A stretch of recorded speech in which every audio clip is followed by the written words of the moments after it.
Welcome to our channel మన Telugu daily serials. Karthika దీపం సీరియల్లో ఇక దీపను శివన్నారాయణ ఇంటికి పనికి పంపించేసి జియో పెట్టిన కండిషన్ కోసం కాంచన, కార్తీక్, శ్రీధర్ ఇంటికి వెళ్ళిపోతారు. పెళ్లికి రావాలని కోరతారు. అక్కడ శ్రీధర్ ఈ పెళ్లికి నేను రాను అని చెప్పేయడంతో కథనం ఆసక్తికరంగా మారింది. మరోవైపు దీప సుమిత్రతో ఏం వంట చెయ్యాలి అని అడగటానికి వెళ్తే సుమిత్ర దీపను ఎప్పటిలానే అవమానిస్తుంది. కార్తీక దీపం సీరియల్ ఆగస్ట్ 16 ఎపిసోడ్లో సుమిత్ర దీపను తిట్టడం పారుజ్యోలు చాటుగా విని సంబరపడతారు. దీపను మాటలు అనేసి సుమిత్ర వెళ్ళిపోగానే ఏడుస్తున్న దీప దగ్గరకు పారు, జ్యో వచ్చి కావాలనే చురకలు వేస్తారు. నీ గురించి మా అమ్మ సరిగ్గానే అర్థం చేసుకుంది దీప. ఇంకెప్పుడూ మా అమ్మకు దగ్గరవ్వాలని ట్రై చేయకు అనేసి వెళ్ళిపోతుంది జ్యో. వెళ్ళిపోయిన సంగతి పారుకి తెలియదు. వెంటనే పారు కావాలనే దీపతో, దీపా, నిన్ను చూస్తుంటే నాకేమనిపిస్తుందో తెలుసా? నువ్వే తాళిని తెంపేసుకుని ఆ తాళిని మా జ్యోత్స్న చేతిలో పెట్టావు కదా, నువ్వు అలాంటి దానివేనే, ఎంతకైనా తెగిస్తావంటుంది పారు. ఇక దీప కళ్ళనిండా నీళ్లతో పారువైపు కోపంగా చూడటంతో పారు నువ్వు ఏమంటావే జ్యోత్స్న అని తిరిగి చూస్తుంది. వెనుక జో ఉండాల్సిన ప్లేస్లో కార్తీక్ ఉండటం చూసి బిత్తరపోతుంది పారు. కార్తీక్ చాలా కోపంగా పారువైపు చూస్తుంటే, నువ్వు ఎప్పుడొచ్చావ్రా, జ్యోత్స్న ఎప్పుడు వెళ్ళిపోయిందిరా అంటూ తడబడుతూనే ఉంటుంది. పారు తడబడిపోతూ కార్తీక్ కోపాన్ని చూసి మనసులోనే భయపడుతుంది. వీడు నా మాటలు విన్నాడో ఏంటో, మళ్ళీ రికార్డ్ చేసి వినిపిస్తాడో, నేను వెళ్ళిపోవాలి, లేదంటే చంపేస్తాడు వీడు, నన్ను అనుకుంటూ తప్పించుకునేందుకు ఓ వెర్రి నవ్వు నవ్వుతుంది. హా జ్యోత్స్నా, జ్యోత్స్నా అంటూ పరుగు పరుగున అక్కడ్నుంచి జారుకుంటుంది పారు. దీప ఏడుస్తూ ఉంటుంది. నాకు అంతా అర్థమైంది, పద అంటాడు కార్తీక్ బాధగా. దీప, కార్తీక్ ఆ గదిలోంచి మెట్లు దిగుతూ బయటికి వెళ్తుంటే కాస్త ఎమోషనల్ మ్యూజిక్ వేసి ఆ సీన్ని ఎమోషనల్గా చూపించారు. ముందు కార్తీక్, తరువాత దీప శూన్యంలోకి చూస్తూ మెట్లు దిగుతూ ఉంటే కార్తీక్కి శ్రీధర్ మాటలు, దీపకు పారు మాటలు గుర్తొచ్చి అల్లాడిపోతూ ఉంటారు ఇద్దరూ. ఇక కార్తీక్ దిగి వచ్చేసరికి జ్యోపాప ఎదురొచ్చి, ఏంటి బావా, నువ్వు లేట్గా రావడానికి కారణం ఏదో పని ఉందని దీప చెప్పింది. వెళ్ళిన పని అయ్యి ఉండదులే, నీ ముఖంలో ఆనందం కనిపించడం లేదు అంటూ కెలుకుతుంది. దీప కూడా అక్కడే ఉంటుంది. కార్తీక్ మౌనంగా ఉండటం చూసి జో ఇంకా రెచ్చిపోతుంది. అంటే మన ఛాలెంజ్లో నువ్వు ఓడిపోతావని నాకు ముందే అర్థమైందిలే బావా అంటుంది జో నవ్వుతూ. ఏంటి మేడం మీ సమస్య, మీ భయమేంటి? ఒకరోజు మీ అమ్మానాన్న దీపకు అమ్మానాన్నలుగా ఉండి పెళ్లి చేస్తామన్నారు. ఒకరోజుకే ఎందుకు భయపడుతున్నారు? మీ స్థానంలోకి దీప వచ్చేస్తుందని భయపడుతున్నారా అంటూ చురకవేస్తాడు కార్తీక్. దీప నా స్థానంలోకి రావడమేంటి? తనమైనా ఈ ఇంటి వారసురాలా అంటూ జియో రెచ్చిపోతుంది. మేడం పెడార్థాలు ఎందుకు తీస్తున్నారు? మీరెందుకు తట్టుకోలేకపోతున్నారు అంటున్నాను అంటాడు కార్తీక్.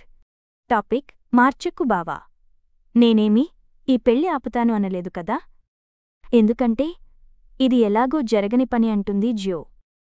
మీరు ఎవరూ ఆ మాట చెప్పడానికి అంటుంది దీప కోపంగా జ్యోతో. జరుగుతుంది అని మా బావను ఖచ్చితంగా చెప్పమను అంటుంది జ్యో. కార్తీక్ మౌనంగా ఉండటంతో చెప్పలేడు. ముఖం చూస్తే అర్థమవుతుంది వెళ్ళిన పని అట్టర్ ఫ్లాప్ అని. అది జరగదు కూడా. ఎందుకంటే దీపను అసహించుకునేవారి లిస్టు రాస్తే మా అమ్మతో పాటు శ్రీధర్ మావయ్య పేరు కూడా రాయాలి. నిజం చెప్పాలంటే మొదటి పేరు మావయ్యదే ఉంటుంది అంటుంది జియో నవ్వుతూ. దీపకు అర్థం కాదు. సర్లే బావా, నీ సమస్య నీది, మేము మాత్రం పెళ్లి చేయడానికి సిద్ధమే. 2 రోజులే టైమంటూ తిప్పుకుంటూ పోతుంది జోపాప. ఇక దీప కార్తీక్ని పక్కకు తీసుకెళ్ళి, ఏంటి బావా జ్యోత్స్నా, అలా మాట్లాడుతుంటే ఏం మాట్లాడవు? మీరు ఎక్కడికి వెళ్లారు అంటే కార్తీక్ శ్రీధర్ ఇంటికి వెళ్లిన సంగతి చెబుతాడు. దాంతో వద్దు అన్నాను కదా అని దీప కోప్పడుతుంది. ఇక కార్తీక్ దీపను కూల్చేస్తూనే మా అమ్మ తీసుకెళ్ళింది, నేను వెళ్ళలేదు అంటాడు. ఇక ఆ మాటల తరువాత మరి ఈ పెళ్లి జరగలి కదా దీప అంటాడు కార్తీక్. ఇక దీపతో కార్తీక్ అలా అనగానే, జరగనీ బావా, ఖచ్చితంగా ఈ పెళ్లి జరగాలి. నువ్వు ఆల్రెడీ నా మెడలో తాళి కట్టావు. ఎవరు అవును అన్నా కాదు అన్నా నేను నీ భార్యనే, నువ్వు నా భర్తవే. కాని జ్యోత్స్న నీతో ఛాలెంజ్ చేసింది కాబట్టి నువ్వు గెలిచి తీరాలి. నా భర్త ఎవరి ముందు ఓడిపోవడం నాకు ఇష్టం లేదు బావా. ఆ జ్యోత్స్నకు చావు దెబ్బ తగలాల్సిందే అంటుంది దీప. మరి హీరోయిన్ అడిగిన తరువాత హీరో గెలవకపోవడమా? ఖచ్చితంగా బావే గెలుస్తాడు. గెలవాలనే ఉంది. కాని మార్గమే కనిపించడం లేదు. అది సరే, పారు అలా వాగుతుంటే ఎందుకు సైలెంటుగా ఉన్నావ్? నేను తనకు ఇస్తాను చూడు, ఈసారి మామూలుగా ఉండదు అంటాడు కార్తీక్. సీన్ కట్ చేస్తే శ్రీధర్ పారుకి కాల్ చేసి జరిగింది చెబుతాడు.